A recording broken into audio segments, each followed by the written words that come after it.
Kita bersama dengan Ustazah Nurul Khadijah Muhammad selaku jurucakap Masjid Desa Cempaka. Assalamualaikum Ustazah. Waalaikumsalam warahmatullahi wabarakatuh. Alhamdulillah, sihat ya?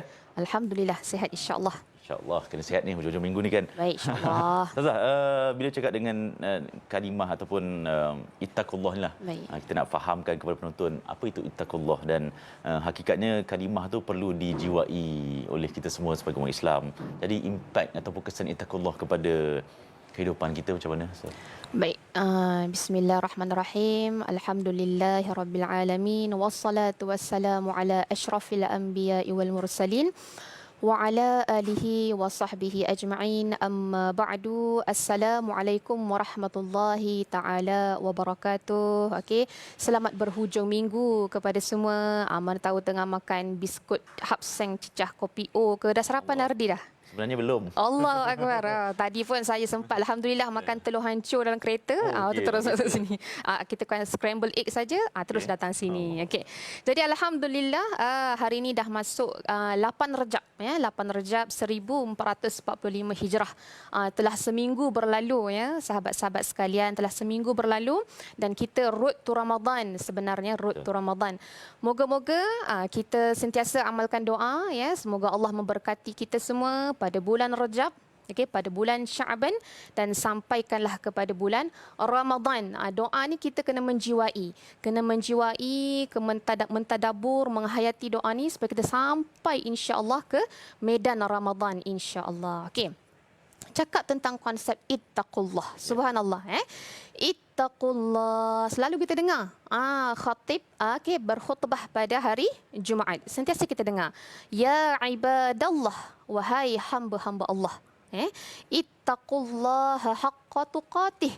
Bertakwalah kalian dengan sebenar-benar takwa.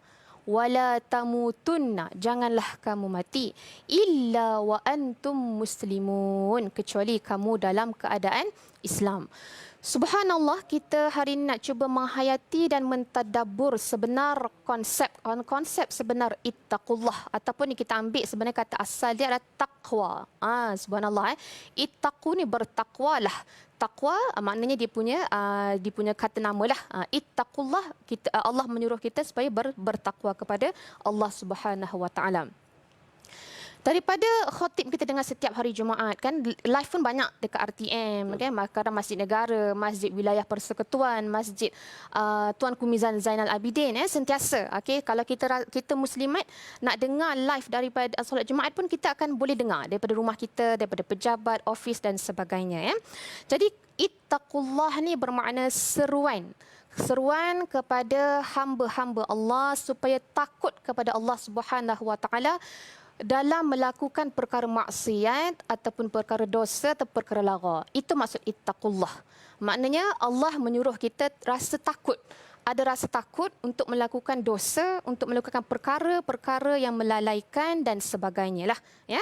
Okey, dalam masa yang sama Allah menyuruh kita supaya kita takut dengan melakukan perkara dosa dengan kemurkaan Allah Subhanahu wa taala. Dalam masa yang sama kita juga perlu mengharapkan, subhanallah, perlu mengharapkan kasih sayang dan rahmat Allah Subhanahu wa taala. Maksud ittaqullah tu bermakna kita takut dengan kemurkaan Allah. Jadi bila kita takut dengan kemurkaan Allah, yang pertama kita perlu mengamalkan ataupun melakukan segala suruhan Allah Subhanahu wa taala. Yang kedua, kita tidak melakukan segala larangan Allah Subhanahu wa taala, dan yang ketiga mengharapkan kasih sayang dan rahmat daripada Allah. Kita ni sahabat-sahabat sekalian, tuan-tuan dan puan-puan sekalian, jangan sesekali kita berputus asa dengan rahmat Allah Subhanahu wa taala. La tayasu min rahmatillah. Okey, Allah dah berfirman, janganlah kamu berputus asa, la tayasu min rauhillah, dengan rahmat Allah Subhanahu wa taala. Rahmat Allah Subhanahu wa taala ni sahabat-sahabat sekalian ya, artinya banyak, sangat banyak. Ya, Allah mengurniakan oksigen untuk kita bernafas. Subhanallah, ya Allah, kita buka celik mata kita di pagi hari, kita perlu mengucapkan alhamdulillah. Ya, alhamdulillah. Okey, itu adalah satu nikmat oksigen. Oksigen itu pun, udara pun merupakan satu nikmat untuk kita bernafas. jelas. Ya, Allah Subhanahu wa taala berfirman dalam Al-Quranul Karim. Ayat ini sangat masyhur dan popular. Subhanallah, apa ayatnya? Kita gelar sebagai ayat 1000 dinar. Subhanallah. Ayat ini sahabat-sahabat sekalian, amal dan istiqamahkanlah dalam kehidupan seharian kita semua ayat 1000 dinar ini ya. Okey, kerana ayat 1000 dinar ni apabila kita menghayati, kita mengamalkan istiqamah dalam amalan ayat 1000 dinar ni, insya-Allah kita rasa macam kita tak boleh keluar daripada sesuatu masalah. Allah akan kurniakan seluas-luas jalan penyelesaian tersebut. Andai kata kalau pelajar rasa macam susahnya nak jawab exam, tiba-tiba Allah magic dapat jawab, alhamdulillah. Kita tak sangka, itu antara rahmat Allah lah. Jangan berputus asa dengan rahmat Allah Subhanahu wa taala. Okey, apa firman Allah Subhanahu wa taala ba'da a'udzubillahi minasyaitonir rajim. Wa may yattaqillaha yaj'al lahu makhraja. Subhanallah. Barang sesiapa yang bertakwa kepada Allah Subhanahu wa taala, Allah akan menjadikan kepada dia makhraja. Ma makna makhraja? Apa maksud makhraja? Satu sumber keluar, tempat keluar. Allah jalan keluar, jalan solusi, jalan penyelesaian. Allah cakap ni dalam Al-Quran. Allah berfirman ya. Wa yarzuquhu min haitsu la yahtasib. Subhanallah, ayat ini wow factor. Allah mengurniakan, merezekikan kepada kita satu rezeki yang kita tidak sangka-sangka, yahtasib, yang kita tidak sangka-sangka, yang tak terkira. Okey? Summa wa may yatawakkal 'ala Allah fa huwa hasbuh. Dan barang siapa yang bertawakal kepada Allah, maka Allah lah segala cukup bagi dia. Fa huwa hasbuh, maka Allah cukuplah bagi dia. Innallaha balighu amri qad ja'ala Allah likulli syai'in qadra. Suratul Talaq ayat 2 hingga 3 ya. Okey, amalkan ayat ni, ayat 1000 dinar ni sahabat-sahabat sekalian, insya-Allah wow factor, subhanallah, insya-Allah lancar. Dan tambah sikit doa dia, doa dalam harian kita ni RDM. Ya Allah ya Tuhan kami, kurniakanlah kami kepelbagaian punca rezeki. Selain kita cakap ya Allah ya Tuhan kami, murahkan, luaskanlah rezeki kita, lagi satu tambah, ya Allah ya Tuhan kami, pelbagaikanlah punca rezeki kita. Macam-macam. Insya-Allah yakin dengan doa ni. Saya cukup yakin dengan doa ni. Boleh cuba amalkan. So, kita dah tadi pelbagai channel lah. Kan? Ya, betul. Macam-macam. Allah kadang-kadang kita tak sangka punca rezeki kita tu. Kadang-kadang kita yang tak sangka tu sebenarnya aku boleh buat rupanya. Betul. Subhanallah. Kita cuba yakin. Allah dah kata insya-Allah aku akan cuba tunaikan. Itu memang kata-kata daripada Allah Subhanahu wa taala. Jadi ittaqullah ni sebenarnya dia menggalakkan kita akan tanamkan takut untuk melakukan perkara-perkara maksiat, dosa dan sebagainya. Sebagai contoh, tidak menunaikan solat. Ini asas dan soalan pertama yang Allah akan bertanya kita. Itu solat. Kadang-kadang tidak menunaikan solat. Kadang-kadang kita rasa macam tak apalah, nak lewat sedikit solat lah. Kadang-kadang ada orang terus solat zuhur kepada asar dan sebagainya, lewat-lewat kan. Tapi kita jangan kita amalkan perkara-perkara tersebut. Takut nanti sahabat-sahabat sekalian akan menjadi satu dosa ni, kita ni umpama dah terconteng. Kita ni umpama kertas putih Okay. Satu dosa tu hitam. Ada titik hitam satu. Bertambah lagi na'udzubillahi min zalik, gelap.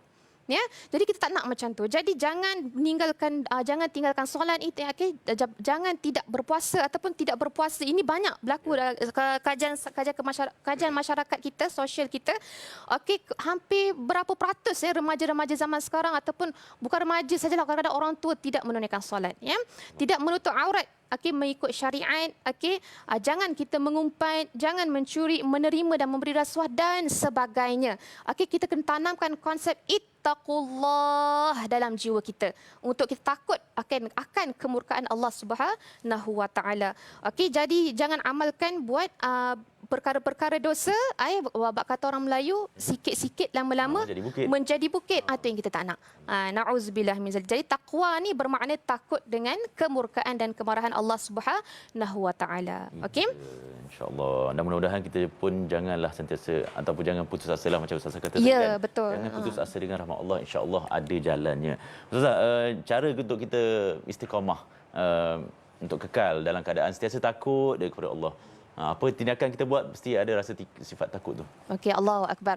Okey, sebelum kita pergi kepada cara tu, saya nak beritahu takwa ni yang pertama kita takut. Yang kedua, sebenarnya takwa dalam kalimah bahasa Arab adalah waqa, yaqi, wiqayatan yang bermakna pemeliharaan. Nak lagi mendalam lagi kita kena yakin takwa ni sebenarnya Allah pelihara kita. Allah menjaga kita. Takut tu satu lagi sebenarnya wiqayah ni yang pemeliharaan. Allah menjaga hati kita. Allah dalam hati kita. Lindung kita, bimbing. Allah bimbing kita, Allah lindung kita. Sebab tu kita takut untuk melakukan perkara-perkara dosa. Okey, yang pertama yang ibu-ibu sekalian, ayah-ayah sekalian, sahabat-sahabat sekalian, tanamkan keimanan dalam hati kita. Subhanallah. Dan juga kita kena yakin, adakah kita yakin kita ni seorang mukmin, kita seorang yang beriman jika kita belum diuji oleh Allah Subhanahu wa taala. Kerana rukun iman, rukun yang keenam, beriman kepada qada dan qadar. Yakni kita kena beriman dan berdamai dengan takdir kita. Jadi andai kata kita diuji oleh Allah Subhanahu wa taala, bermakna Allah sedang uji keimanan kita. Jadi janganlah rasa waktu kita diuji tu, ya Allah, Allah ni tak sayang aku ke. Jangan rasa macam tu. Jadi memang Allah uji untuk tengok keimanan kita kepada Allah Subhanahu wa taala. Jangan berputus asa. La tayasu min rahmatillah. Yang kedua, okey, kita kenalah bertaubat dan bertaubat daripada melakukan dosa, berhenti melakukan dosa. Kerana taubat ni adalah salah satu cara untuk menuju kepada keampunan Allah Subhanahu wa taala. Terasa teringin nak melakukan dosa ataupun maksiat, istighfar, astaghfirullah. Itu baru terasa. Okey, bila kita dah buat, jangan risau. Innallaha ghafurur rahim. Allah Maha Pengampun. Istighfar, astaghfirullahalazim. Yang ketiga, banyak melakukan kebaikan. Sebelum kita lakukan kebaikan ni, ya, sahabat-sahabat sekalian, kita kena azam dalam diri kita suka dan cintakan kebaikan. Kita kena cintakan kebaikan. Kalau kita tengok orang lakukan kebaikan, jangan rasa nak menunjuk-nunjuk tu, jangan. Okey, jadi kita kena sokong. Cinta lakukan kebaikan. Okey, ajak kita lakukan kebaikan seperti mana Alif Satar #Geng Subuh Macam Jumaat. Okey, itu memang kebaikan, subhanallah. Kita tak mampu tapi kita suka, kita suka, ya. Dan yang terakhir menjadi inspirasi kepada orang lain. Okey, semoga-moga dan akhir sekali kita kena banyakkan muhasabahlah diri kepada Allah Subhanahu wa taala. Pastinya. Ustazah, bercakap tentang Ustazah sebagai jurucakap Masjid Desa Cempaka ni kan, apa kempen yang sedang dilakukan dan untuk menghebahkan kepada penonton? Baik, okey, sahabat-sahabat sekalian, Masjid Desa Cempaka, nama pun umpama bunga kan. Alhamdulillah, wow factor dia adalah membawa konsep ataupun mengaspirasikan konsep mesra muslimah. Ini wow factor dia lah. Okey, kat Nilai ni dia ada beberapa masjid lah. Masjid Putra Nilai, Kompleks Islam Tuanku Mukhriz dalam USIM sendiri, USIM, Universiti Sains Islam Malaysia. Yang terbaru Masjid Abu Al-Dardak Nilai Impian, dan yang sekarang ni Masjid Desa Cempaka Nilai. Okey, kita boleh tengok infografik dia. Okey, insya-Allah kami sedang dalam tempoh pembinaan, dalam tempoh pembinaan mengamalkan konsep mesra muslimah, dan saya tertarik sangat-sangat kerana masjid ini insya-Allah menyediakan nursing room ataupun baby room, di mana dia ada ruang khas untuk kita dengan anak-anak kita. Okey, mana tidak mengganggu ruang solat utama lelaki ataupun muslimat. Maknanya kita ada ruang solat lelaki macam biasa, dan ada juga bangunan dan ruang solat untuk muslimat, khas untuk muslimah. Jadi saya ingin menyeru kepada diri saya terutamanya dan seluruh sahabat-sahabat saya, sahabat tuan-tuan dan puan-puan sekalian, untuk sama-sama membantu kami Masjid Desa Cempaka Nilai Negeri Sembilan, ya, untuk kami membina Masjid Desa Cempaka ini. Okey, seperti tertera, okey, telah ada QR code. Sekarang mudah saja. Okey, kita boleh scan sahaja. Okey, dan macam-macam ada cara. Okey, boleh kontak dengan Ustaz Rabbani, pengerusi kita di Masjid Desa Cempaka Nilai Negeri Sembilan Darul Khusus. Terima kasih. Itu dia. Terpapar tadi gambaran artis tentang apa yang akan bila siap nantilah. Ya, betul. Gambaran ni kan. Betul. Doakannya sebagai segalanya cantik, on track. InsyaAllah, insyaAllah, dengan insyaAllah. sokongan para penonton TV Al-Hijrah pada pagi ini. Ustazah Nurul Khadijah, terima kasih banyak-banyak. Sama-sama. Ada rezeki kita berjumpa lagi. Baik, insyaAllah. Topik-topik seterusnya hari ini topik Fahami Ittaqullah. Ya. Bersama Ustazah Nurul Khadijah Muhammad selaku jurucakap Masjid Desa Cempaka.